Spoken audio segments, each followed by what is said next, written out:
What's up, everybody? Got a great show for you guys today. Going to be talking about some NFL, some NBA talk, Josh Primo. A lot of Predators are getting second chances. Let's be honest. Let's be real. A lot of guys getting second chances. But I'm Micah. Man, her loss is dropping tonight. 21 Savage and Drake collab album. If you got the chance to listen to it right at 11:59 or whenever it's dropping, listen to it. We're going to be listening to it tonight, but we're not going to be able to review it or nothing because we're doing the show right now. But hey, J. Cole, I heard is featuring on it too. So a lot of big names on this album. What do you think about that? I'm super excited to see what happens. I mean, it's Drake. It's a hit no matter what. And then with Drake and 21, it's gonna go dumb. So I'm excited. Excited to see what producers and what features they have. If J. Cole's one of them, it's only up from here. Shit. Yeah, he's gonna be spitting too. Him and 21 Savage have a lot of good songs together too. They whenever they collab, it's always some heat. But first and foremost, I don't think we've done a pod since the news broke out. But rest in peace, Takeoff, man. That's some very sad and troubling news, man. A lot of conspiracies with it too, but damn, it's just really sad news. Yes, another terrible story about just senseless gun violence, especially in the Black community. Just being able to communicate and resolve your differences at the end of the day, regardless of who's involved, because once you let off a shot, bullets don't have no name on it. So it's terrible to see one of our young stars end like that. Especially, been in the game for like 10 plus years. Literally just had an interview with the Big Facts podcast about the way you should move after the PNB tragic killing. So to see this happen, it seems like it happens over and over again. So hopefully we can find a way to end this and resolve our differences differently. Shit, yeah, it's tough to see. Hopefully, this can come to an end. We can stop seeing so many influential guys like that go down so early. He was 28 too. I didn't realize how young he was either, which is crazy. Another crazy fact about that matter. But let's get right into the show. We got a lot of NBA stuff to cover in today's episode. First, let's talk about the Brooklyn Nets. It's firing Steve Nash, huge news. But the replacement is even bigger news. Ime Udoka is getting another shot with this Brooklyn Nets team. Very interesting. Do you think they can bounce back? You think they could save the season with this move? That's a good question. I don't think they can with Kyrie in the mix, just because of it seems like it's only getting worse with him from the very beginning he's gotten there. So I don't know if he was signed by Donda Sports too.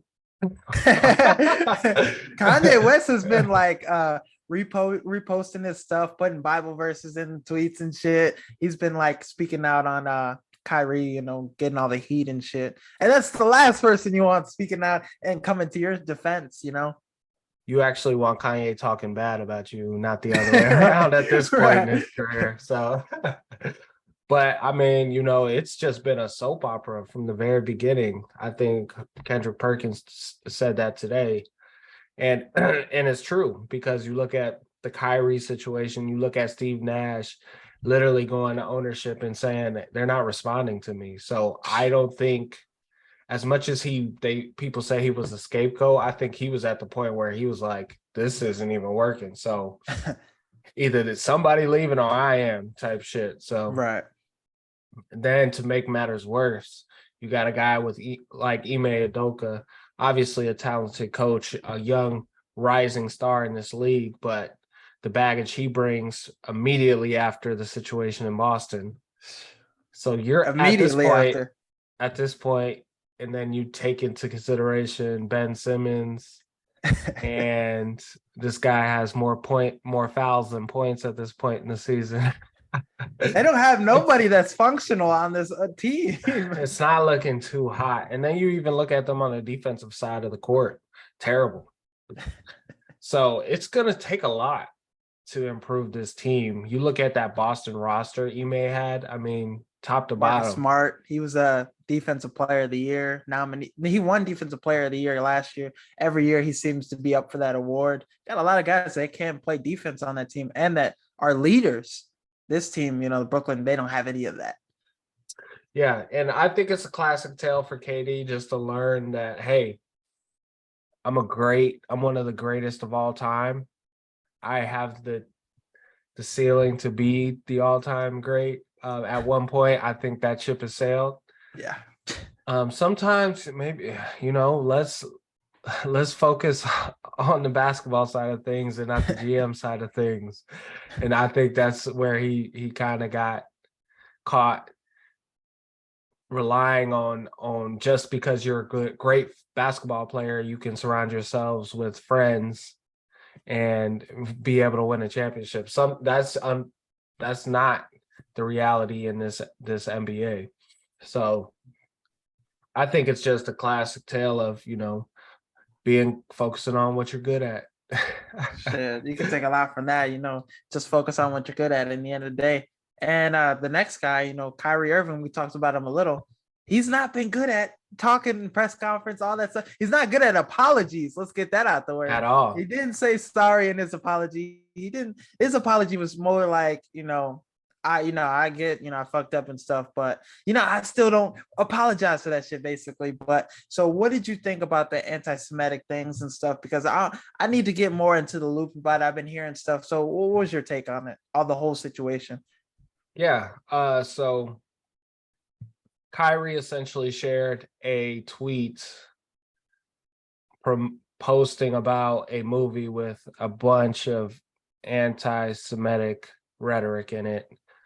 And what people with influence, people with a lot of followers have to realize is your words, your tweets in 2022 carry the weight of the world. You can literally tweet something and drastically change your net worth.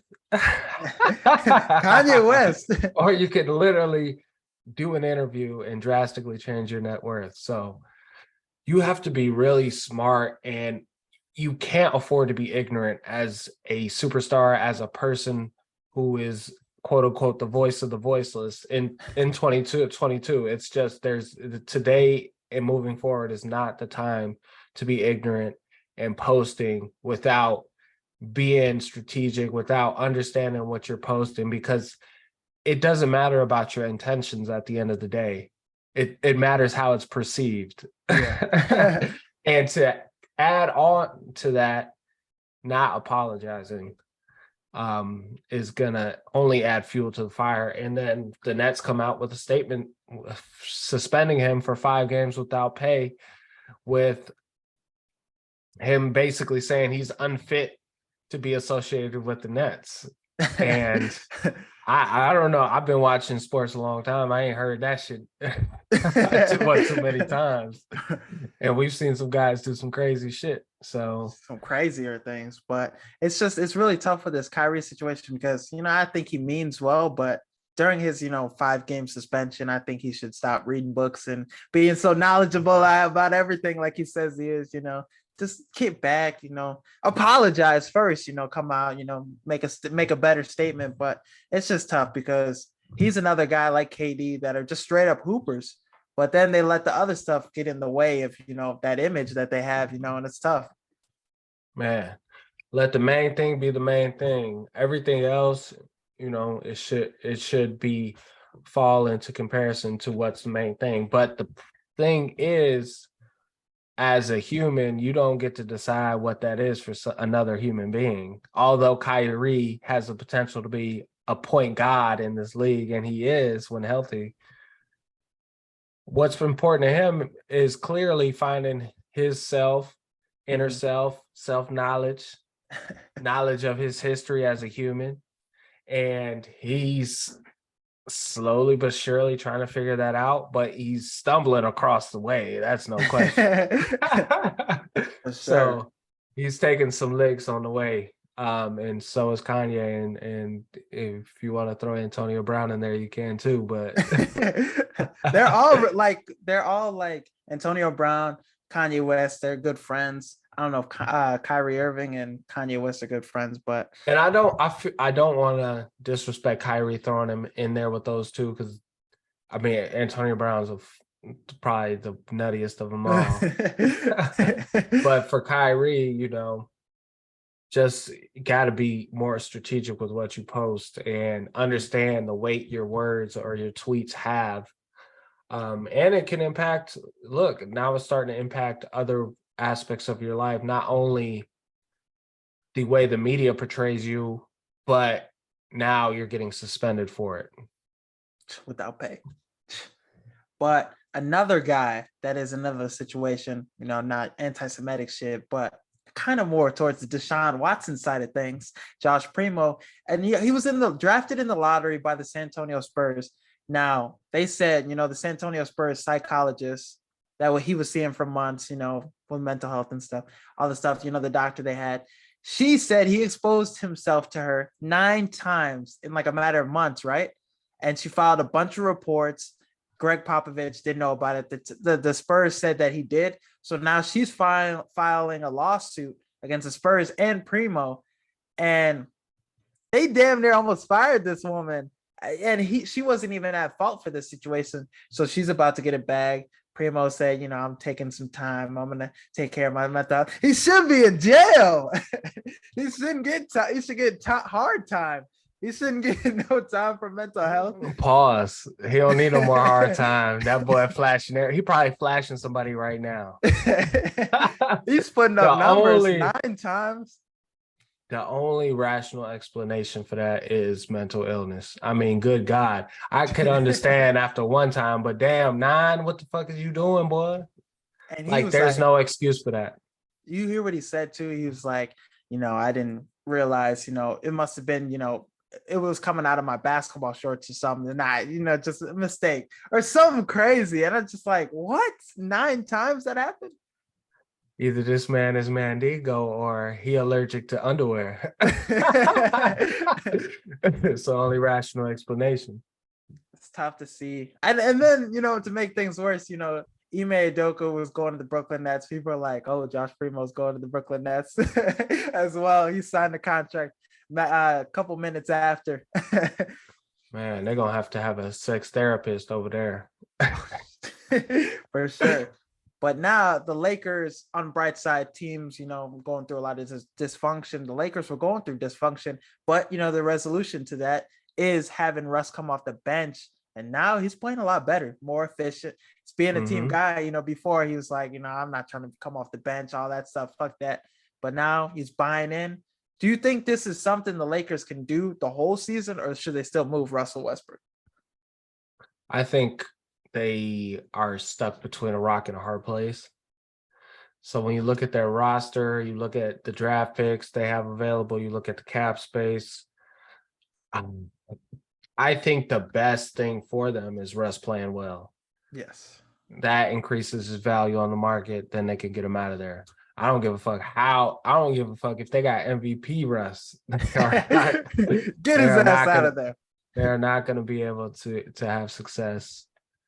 And obviously I'm exaggerating, but no, 2-5, terrible record. I mean, they have won the last 2, so kudos to them. But, it's 82 games for a reason. And based on the first 7, it's not looking too hot. And it doesn't get better for them schedule-wise. They're playing a lot of great teams, the Grizzlies, Clippers, a lot of good competitive teams that are going to compete for a title possibly. So it's a rough stretch for them. Lonnie Walker's been a great bright side for them. He had 28 last night. He's been hooping, a great addition, but none of the other additions are doing anything else. Right. I mean, Matt Ryan. Hey, he was an undrafted guy coming out, but out of college, shooting the lights out. He was one of the best shooters in college basketball last year, I believe. But the 6-1 Cavs. The Cavs are 6-1. They're balling. Donovan Mitchell, he's doing his thing. Darius Garland, Karis LeVert, they have a whip, man. Yes. Kendrick Perkins said they have the best starting lineup in the NBA right now. What are your thoughts on that take? If the season ended today, sure, but it's a long road ahead. I mean, but you look at 82-game season. Right. You look at the way Donovan Mitchell's playing. I mean, good God, MVP 31, numbers. averaging 7 games assists. But let's be honest, though, this isn't the time where you want to get hot as hell. You know what I'm saying? This is the time where you're supposed to be. I mean, obviously, Milwaukee being 7-0, there, I don't think Cleveland his lineup can match up with them at all. So, that's just Kendrick being Kendrick at the end of the day. Big perk. But I mean, the proof is in the pudding, and them boys are 6-1 for a reason. And I really like their lineup. I think it's going to be a tough out for anybody. I say they go at least to the second round late, and they go every series they're going to be in. If they're the underdog, is going to be a 7-game series. It's We're tough looking too. postseason wise. If they can get production out of Kevin Love off the bench, if he can give you some 20 a night games, they have a good team. I think their makeup is great. I like their lineup, Jared Allen and Evan Mobley, two great defenders.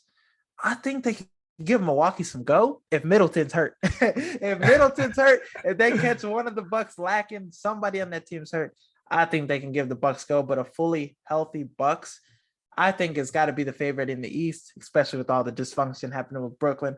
Brooklyn will be my pick, but Brooklyn ain't doing shit. And then the Sixers, James Harden, he's been hooping out of his mind, but now he's out for a month. Mm-hmm. Joel Embiid is banged up too, so it's really tough. And Doc Rivers in it again. So who knows with that team? Doc Rivers is the most overrated coach in the NBA. He's got that Celtics title. That is the only thing keeping him as a coach. He's gonna keep that shit forever. And I'm not talking regular season. I'm talking postseason. To your point, and I don't want to bash him, but I can never take the Sixers seriously, because their best player hasn't played his best when it matters most, and that goes as well for James Harden in the playoffs. So we saw what he did in the playoffs last year. you know what Giannis is giving you. That's for damn sure. You know what Drew Holiday's giving you. You know what Middleton's giving you when healthy. So I think they are the favorite to win it all, in my opinion. No question. They gave Miami some go, but in the end, Miami pulled it off. That's another team that's under the radar too. The Miami Heat, if they could get a little healthier, I think they always got a shot to get to the semifinals of the Eastern Conference Finals, not the NBA Finals. But let's get to college football now. The first official college football playoff rankings came out. You know who was at it for? Clemson. I don't know why, bro. Clemson's strength of schedule, they've been barely beating teams. You got Michigan on the outside looking in. You got TCU at 7. College football rankings, they never loved TCU. Even when, Trayvon Boykin days, they never loved TCU. What were your thoughts on the rankings? I think it's blasphemous to put Clemson over Michigan, even Alabama, but I'll let it slide for Alabama. But yeah, their best win is a Syracuse team that if you put them against any other any of the other top 3 teams, it's gonna be a blowout and very bad. Huge blowout, yeah. So when you take that into consideration, they did beat NC State. They did beat a Wake Forest team that was ranked 21st at the time. The Deacons.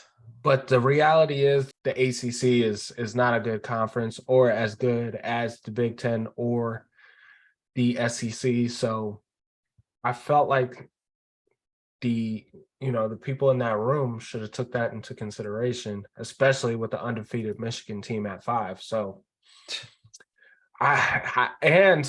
what does Michigan do to look worse than Clemson? I mean, they blew out Penn State, and Penn State just gave Ohio State a game. They took care of business against Michigan State, although they had a few players get their ass punched on in the hallway. Come on, man. Let's let it make sense. But at the end of the day, it'll all play out. For sure. I don't think it matters this week. It's not enough to be outraged, but I have a hard time. That's my only issue with this list, if I'm being honest. Even Alabama, I mean, they had an off game, and I'm still taking them every single day of the week over Clemson. So Now, yeah, if it comes down to it, like say Clemson goes undefeated, say Alabama has one loss still, or Georgia has one loss, because they lose possibly to Tennessee. That's the game we're gonna get into next. Like those SEC teams, how do you rank that? Because I would put 3 SEC teams in the playoff over putting Clemson in there or another team. You know what I mean? Alabama, Georgia, and Tennessee all could get in if they all had one loss. That's how it'd be, because like those are 3 competitive teams that would give Ohio State or whoever's left with an undefeated record in that standings. I would take them over Clemson. no question. So the reality is, if Clemson wins out and they're undefeated, they're going to be in. They'll be a lock, even if they're at 4. I think the SEC is going to play itself out. Georgia has to play Tennessee. Tennessee has to play Alabama again. The kicker is going to be if there's a 3-way tie. So if Tennessee beats Georgia, Georgia's a one last team and doesn't go to the SEC championship. Tennessee loses to Bama. Now we have a 3-way tie. All 3 teams in the SEC have one loss. I put them all in with Ohio State, and we just keep it moving. You feel me? That's what I would do. So somebody's going to be left out of that equation. Is it Georgia? I would have to think so. You can't knock Tennessee for losing to a team they beat already. Yeah. So Georgia, in my opinion, would be the odd man out. And then you look at Ohio State and Michigan coming up. That's going to be a huge game, especially with how Ohio State played against Penn State last week. And then you take into consideration last year's game against Michigan. I think both teams are very similar to last year. So we'll see if Njigma is healthy by then. But let's hope he's not. Let's hope he's not healthy, so he could fall to the Bears in the second round or something crazy, Well, we got a second round pick. We got Baltimore's now. We gave up ours, but who knows? Anything can happen. Exactly. But now let's get into the Georgia-Tennessee game. This is probably the biggest game of college football we've seen so far. Like we always say, if you're on a date, your girl trying to go somewhere, say, hell nah, this game is crazy. Everybody's got to watch this game. Who are you taking in this game? Man, so Georgia, based on FPI analytics, is 75% chance of winning. They're an 8-point favorite. Oof. At home against Tennessee. Favorite? Yes. We're going to have to make a 6-man blitz locks for this week. So, no question. So there's 79% of the money is on Georgia to cover that too. So all that said, I would bet pretty confidently that Tennessee can cover that 8. I think so too. I don't think it's going to be a blowout either way. It's going to be a close game. I mean, you look at how prolific Tennessee's offense is, and then you look at the speed bumps Georgia's had this year. I think there's a reason they're at 3, even though they're undefeated. And they blew out. They have one of the best wins against an Oregon team. This is going to be an interesting one. Tennessee coming in at number 1 ranked team in the nation. It's going to be hard for them to beat Alabama, then go beat Georgia in the same year. I mean, if they do that, I think they should be national champions. Just give them the trophy. Fuck it. Give it to them at this point. So that's going to be a hell of a game. I mean, I think it's a safe pick to get Tennessee at that 8 for sure. They'll cover. But you look at this though. Say Tennessee loses to Georgia, but in a close ass game by a damn field goal or something. And then Georgia goes on and beats Alabama. Does Tennessee still get in the playoff then? You think? If it's by a field goal. Yeah, I think so. If Georgia goes out, now the question is going to be if Alabama beats Georgia, Alabama and Tennessee. It's a 3-way tie. And then I think, yeah, in that scenario, Alabama and Tennessee would be in. So Tennessee would almost benefit from losing from Georgia this week because then they don't have to play Alabama. And they True. could, if they win every game impressively after the fact, which if we're looking at their schedule, They beat Florida, they beat Kentucky, they beat like the majority of the tough teams in the after SEC this already. game, it's smooth sailing. They beat Alabama too, though. So like, Yeah, it's after this just got game, to it's get through smooth this week. sailing. So this is a game where I don't think it's a must win for them. I don't think so either. But if you do win, it's a great win. Exactly. So I I definitely, if I would love the over in this game, over that 67, and then for sure Tennessee to cover. So who are you taking in this game though? If you had to pick just one team, Oh, Hendon Hooker's been looking great, looking like the very Heisman. great. Very great. Georgia's defense compared to last year isn't as good. But you look at, they gave up 20 against Florida. They gave up 22 against Missouri, 22 against Kent State.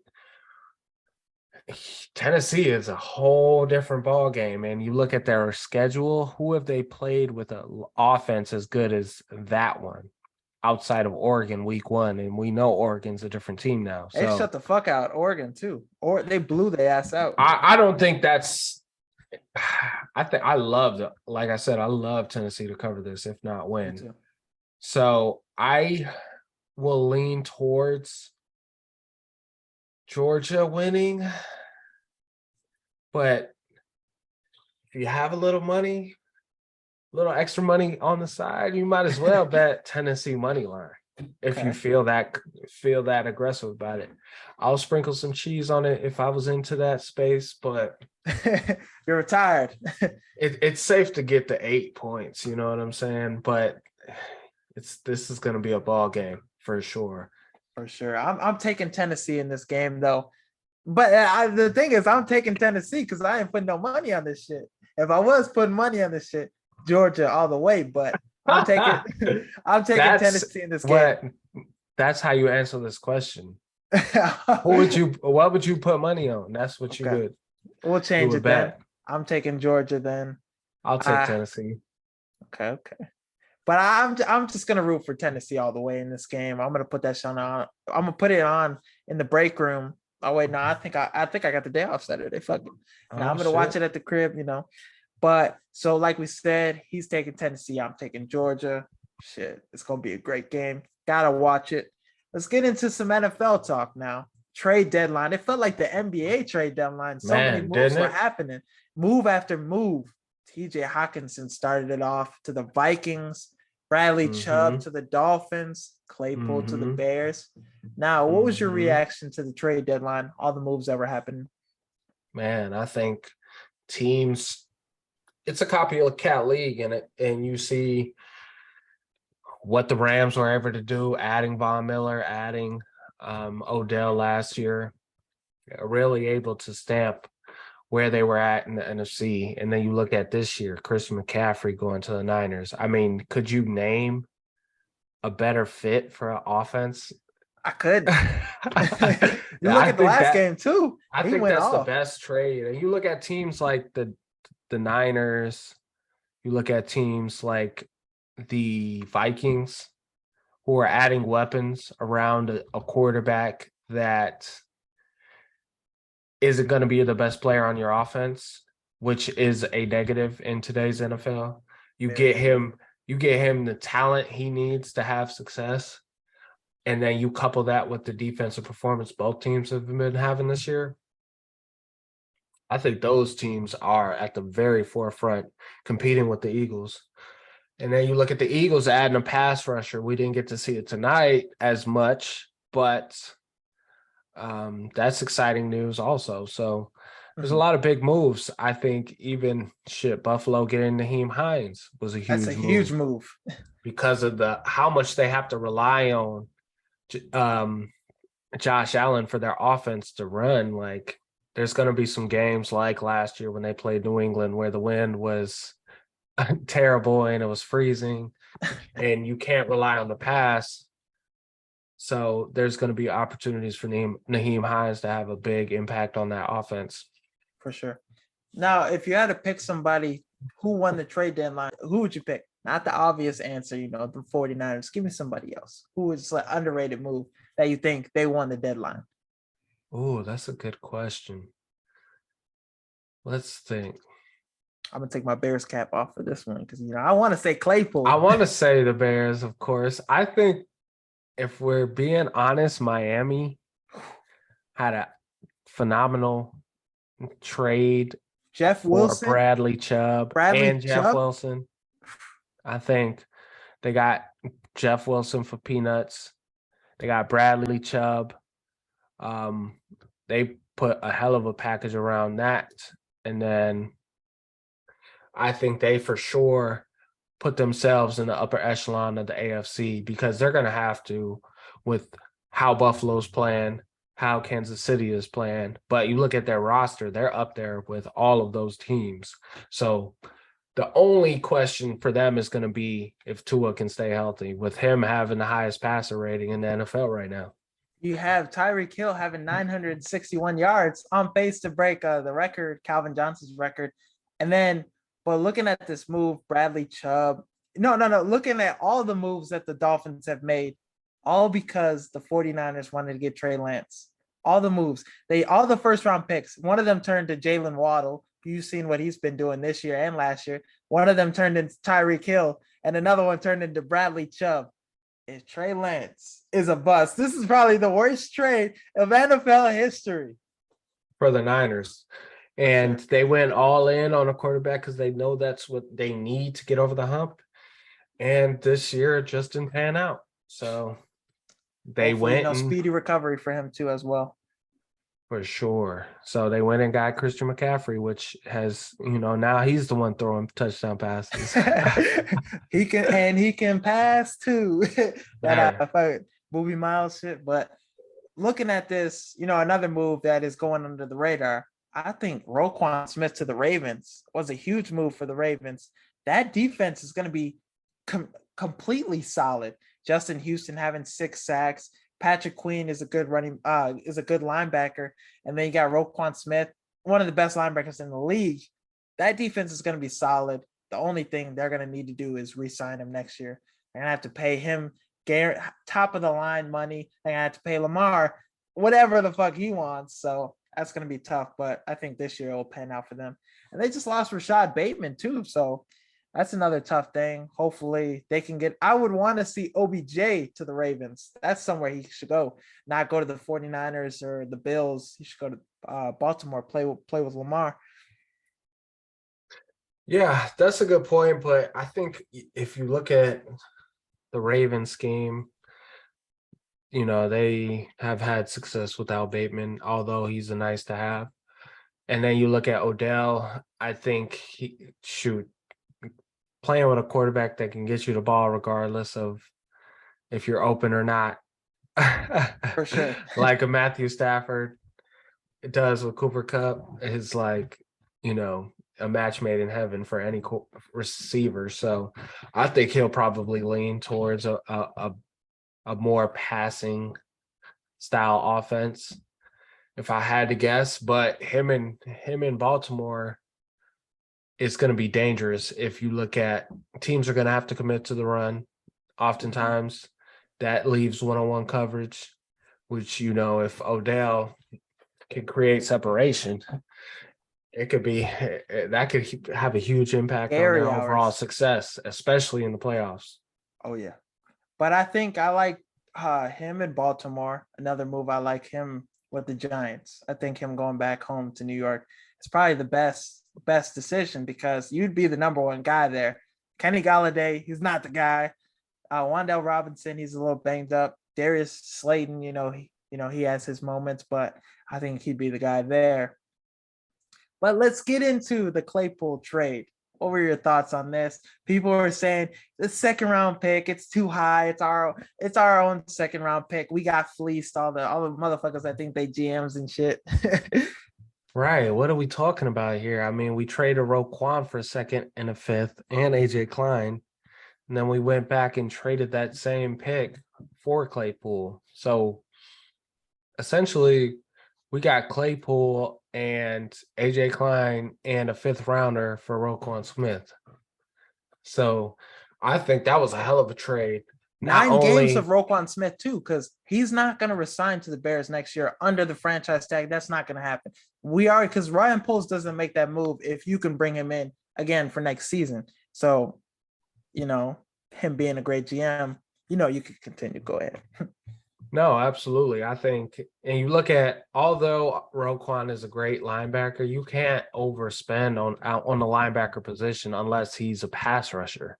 You look at where dollars are going, the highest paid players are obviously quarterbacks, left tackles, pass rushers, and receivers, and then DBs. That's how you have to build your team. So we're not going to pay a linebacker when our defense can't stop the run to save our fucking life. Yeah, Roquan Smith didn't do shit to stop the Cowboys from running for damn near 300 yards on us.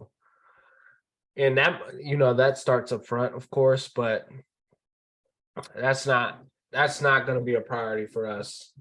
Priority is built around Justin Fields, creating a pass rush that's unstoppable. That way we can put points on the board and play with the lead. You see, much like the Eagles and the Niners have been able to do consistently this year. Now, so were you surprised by this Claypool move though? Like, because I was surprised as shit. I did not expect us to go out and get Claypool. The Packers were trying to get him.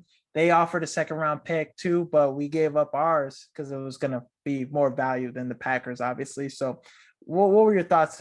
What was your reaction after this Claypool move?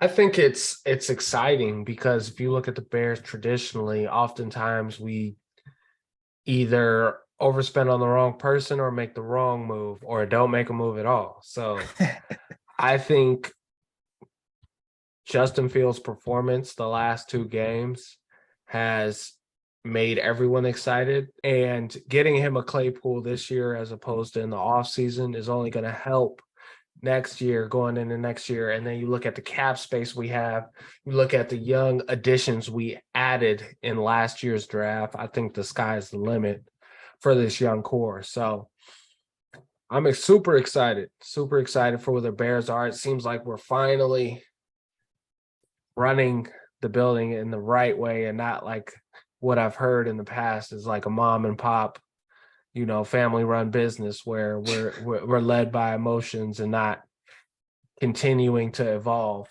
with the NFL and how the game's played. No, yeah, that's so true because looking at how the Bears usually draft, how we usually operate, defensive players build this franchise. Defensive players, year in, year out, we always have a great defensive players, Roquan Smith. Like we always find Roquan Smith or a guy that's great on our defense, or we trade for one, Khalil Mack, Robert Quinn, all these guys. But when's the last time we had somebody great on offense? Like Colin Cowherd, he mentioned this, a couple weeks back. The Bears always have great linebackers, but who's their best receiver? Who's their best receiver they've had in their franchise? Alshon Jeffrey? Like you can't really like Brandon Marshall. Yeah, who's been our cornerstones on offense, besides, Walter Payton and all the Matt Fortes, those guys, but can't say a franchise quarterback. Sid Luckman is the best quarterback for the Bears. Jay Cutler, those kind of names. So going in the offensive direction is great. But what do you think about the idea that Justin Fields, they got him some help to continue to see what he is and what can he do with more weapons this year? What do you think about that idea? That's what Poles was possibly thinking. That's a good question because you look at it seems like everybody's right around the middle of the pack except for a few teams. And we're not too far off if you look at all where we're at. I mean, I think a team below 500 is getting in with that last spot in the playoffs. So we have an opportunity to compete. You look at every team that's in the wild card spot right now is outside of New York, 4-4 or 3-4, and we're 3-5. So we could definitely get hot. I think the goal right now is to get to 500. We got a very tough task this weekend that I don't think we can pull out. But after that, I think we're as good as we can be until we see the Eagles and the Bills That's gonna be tough. and the Tough stretch. Vikings. So I think the sky's the limit. Once we get Claypool into the building, I'm excited to see what he can do. All right, now, so for the Miami Dolphins Bears game this Sunday, what are some key factors to us winning this game, possibly having a shot? You know, the Dolphins just added Bradley Chubb, but their run defense possibly isn't, up to par, but they got a pass rusher. So what are some things we should do in this game? What are some things we can do to win this game? I think we have to dare them to run the ball. Mhm. We just have to, force them to nickel and dime us down the field until somebody makes a mistake. But the problem with that is our run defense is at the very bottom of the NFL. So if I had to guess, they are going to be able to run the ball well against us. And if we can't stop to the run and we have to commit bodies to the run, it's going to be it could get ugly very quickly. So that's where it starts defensively. We have to be able to stop the run. And then with that, we'll have to be able to stop the run with 6 or 7 in the box. We It's gonna can't be commit tough. 8. It's gonna be tough without Roquan too. He's a good presence in our Very tough. defense. Very But tough. I'm excited to see some new guys get some opportunities. Jack Sanborn, the linebacker out of Wisconsin, some of the fresh guys, the undrafted free agents we got, the cheap guys. those I'm excited to see them, produce. And hopefully we can get after Tua in this game, especially, the Dolphins offensive line aren't world beaters, Hopefully Travis Gibson. Hopefully we can get to it to do the fingers thing again. Nah, just Whoa. I Whoa. just hopefully we can get after his ass and sack him, because that changes things, that rough him up a little, hopefully, Travis Gibson, Dominic Robinson, those guys can get after him. Justin Jones, that presence in the middle. And shit, offensively, we've been able to compete.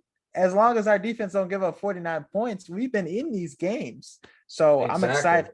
I'm really excited for this game. I'm excited, even if we lose this game to, a team that's potentially got a chance to fight for a championship, even if we lose to this team, as long as I see Justin Fields continue to produce and play at the level he's been playing at, because they changed the narrative, man. No, people on ESPN are no longer saying the Bears suck. Justin Fields isn't that guy like they were at the beginning of the year. Now they're saying Justin Fields is that guy. Ryan Poles is doing the right things. They're talking a little better about us as this Bears organization. So that's another thing I'm happy about, giving us our respect. Absolutely. And I think it's a credit to the coaching staff. They went into that mini bye week and they decided to reevaluate, also take some things from teams like the Ravens, teams like the Eagles, teams that are run dominant, and what they're doing to have success, not only running the ball, but scoring the ball also. And I think we were able to implement that. Justin Fields has been able to turn shit into Shinola. Literally, is our roster offensively is devoid of talent. So the fact that he's been able to do what he's been able to the last 2 games against 2 of the toughest defenses in the league, yes, is only exciting. And I think if we redraft that 2021 draft, he is the first quarterback taken. I Let's think, be real. yeah, that's up to this point, the first quarterback taken. Davis Mills is pretty solid. I will give you that, but I still take him. And you can put, Trevor Lawrence. Is it me or is it not clicking yet? And he's had to deal with a lot of the same things Justin has too, if I'm being frank. And he has way more talent. He has way more. Everybody in this quarterback class, probably besides Davis Mills, has more around him and has a better team. And they're not producing to the level. Zach Wilson, this Jets team is really good. You put Justin Fields on this Jets team, that Jets team wins a couple more games, I think. Because Justin Fields does not throw 3 interceptions against the Patriots. We saw what he did against the Patriots. No, he's gonna run down their throat. Pause. But looking at this, we talked a little about Davis Mills, so let's get into the our reaction to Thursday Night Football. Brandon Cooks too. He didn't play. He's not trying to play. No, like he's out for personal reasons and stuff. he's a little upset because he wasn't traded at the deadline. So what do you think is going to happen out of this situation? Could he possibly get released? What's the best fit for him? Let me hear your thoughts.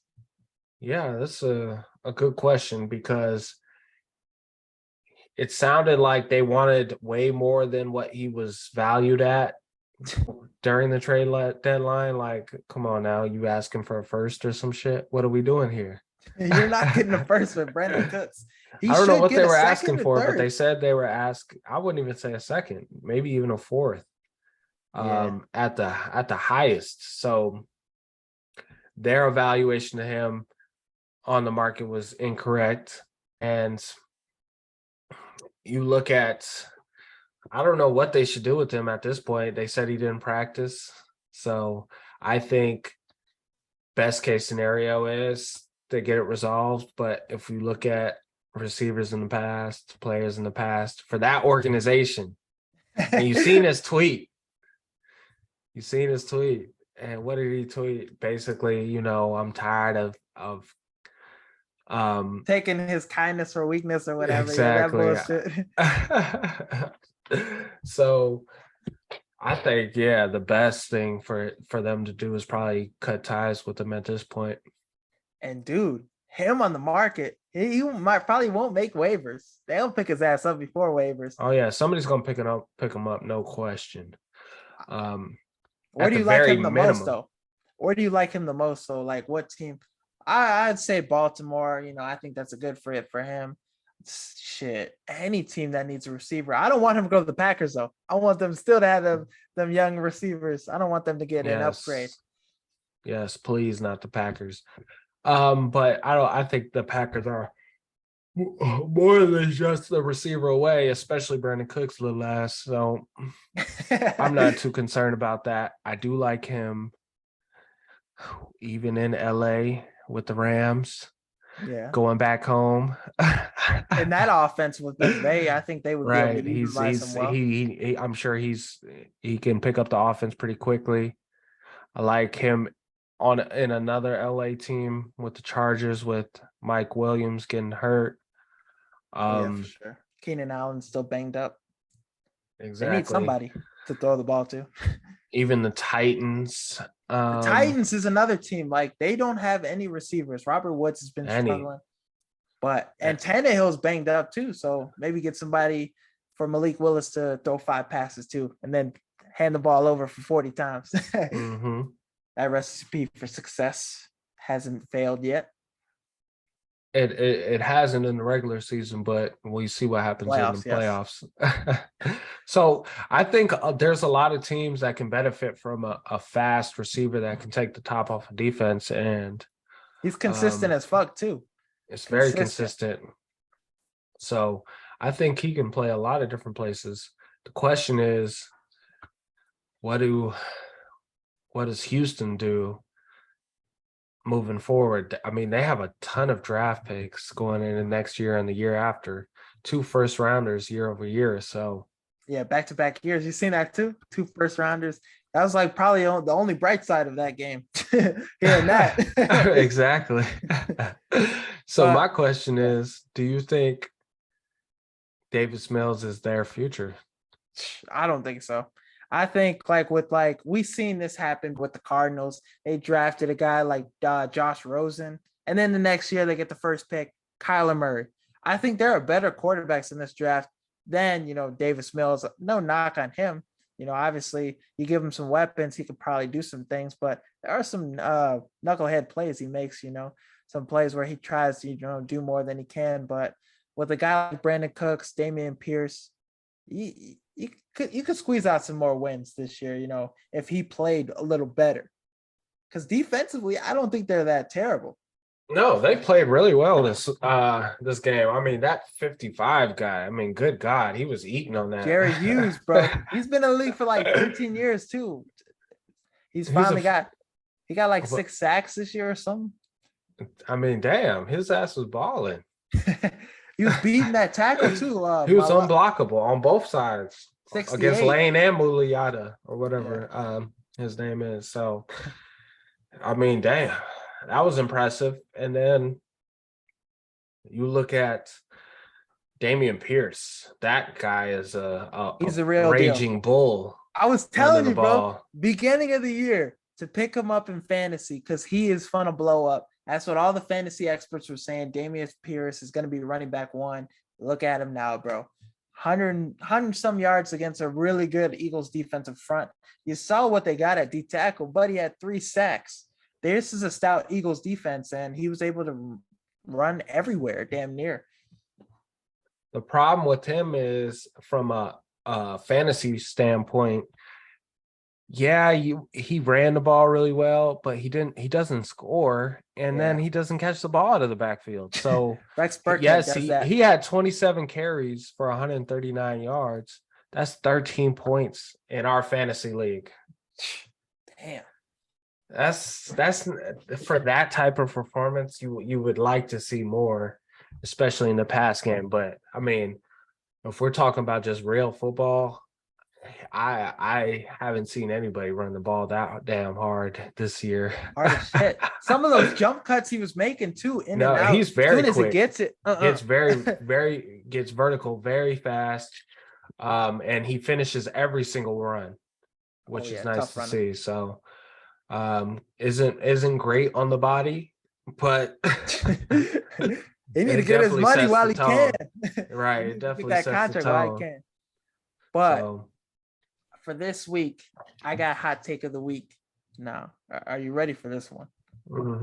Next 5 games for the Bears. You got Miami. Then you got next week, you got Detroit, which I think is a give me game because TJ Hawkinson's got booted to Minnesota. Then you got the Jets and then the Falcons and Green Bay. The Bears are going to win the next 5 games, I think. And it starts this week against Miami.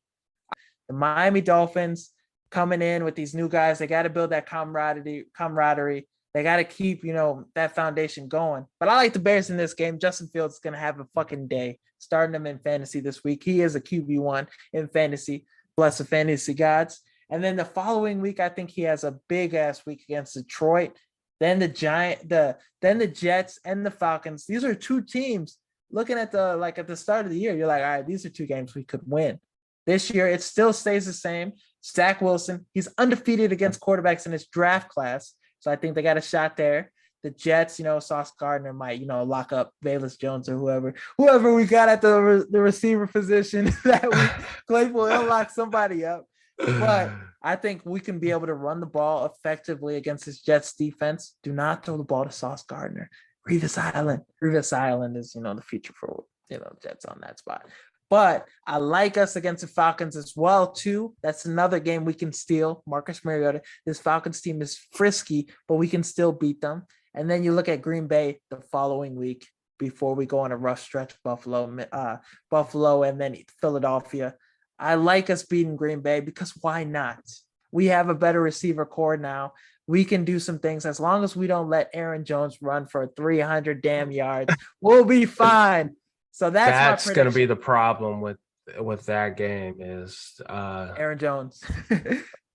Teams that run the ball really well are going to have a field day against us. You've seen what Dallas was able to do. I mean, good God, we made Tony Pollard look like fucking Barry Sanders out there. He was shaking us. I mean, I think they did a stat where he didn't get touched to 7 yards down the field on average. Damn.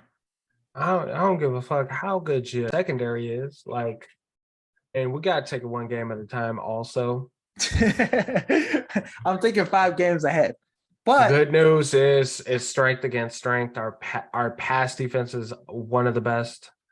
Their pass offenses is arguably the best. And then their run game is at the very bottom.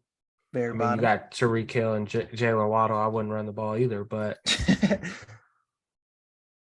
so there's some optimism. And then you look at the turnover ratio. I mean, the Bears are +1 on the year and Miami's -3. So they don't want to see us in the second half. Let's be real. In the second half, we put that shit on. It'll be an interesting game. And then we got them at home. Also, Miami has to come to the Windy City. You feel me? So I'm excited. But 4.5 points is what Miami's. I think that's pretty fair, honestly. Very fair. Very fair. Because they've been seeing how we've been doing lately. So they've been giving us more respect. But I think at worst, 4-1. If we go 4-1, we're looking at 7-6. We can do some things. We just gotta hope and pray that Minnesota does not play their starters week 17. Then we got a real shot. Yeah, because I think they're going to win this division pretty early in the season. And we could beat Detroit again. So then we're looking 9-7, 9-8. You can get in the playoffs with that. And tell me that is not a good record. Wasn't that the Eagles' record last year too when they won the division? They were like 9-8 heading into next year. Looking at the guys we can possibly get, we can get the guy from USC in a late round pick, Jordan Addison. Put him, Claypool, fucking N'Keal Harry, Darnell Mooney, Equanimeous St. Brown, all the weapons. Hey, that's top receiver core in the league. I think we got to go spend big on offensive on this offensive line. I don't care if it's through the draft or through free agency or both. Most likely, we gotta go out there and get the best guys available. Starting with that offensive line. So I think we get some interior guys. You look at some of the names. Marcus Davenport from the Saints. I think that's a big guy. We should pick up Orlando Brown at tackle. Even if these guys don't pan out, like it's just some good, better names, some great guys to have on this compete. You know, you get the young guys, get them some better reps and stuff. So I'm excited as a Bears fan. Justin Fields got me hyped. This offense got me hyped. So looking into this game, there's no reason I should think we have a shot against the Dolphins or we have a shot against the Jets or the Falcons. Anybody, there's no reason I think we should still make the playoffs as constructed. But, you know, that's what Justin Fields does to me. Pause. But thank you guys for watching. Thank you guys for listening, man. We're going to keep pushing content. Like I said, TikToks, all that stuff. 31 likes on the power rankings, even though I forgot to put the Vikings on that shit. It's a tough break. Somebody was like, no Vikings. All right, damn, bro, I forgot. But 6-1 team too. How do you drop the ball? But there's argument that the teams I had, you know, the Seahawks, all the players, all the teams that I had on the power rankings could beat the Vikings. One of them already did, the Eagles. And that was the only good team that was the only team on the power rankings that the Vikings played so far. So are they 6-1 if they play some of those teams?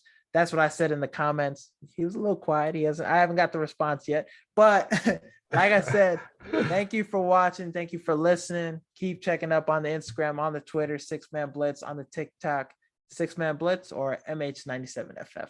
Either one, check it out. Thank you guys again. As always, peace.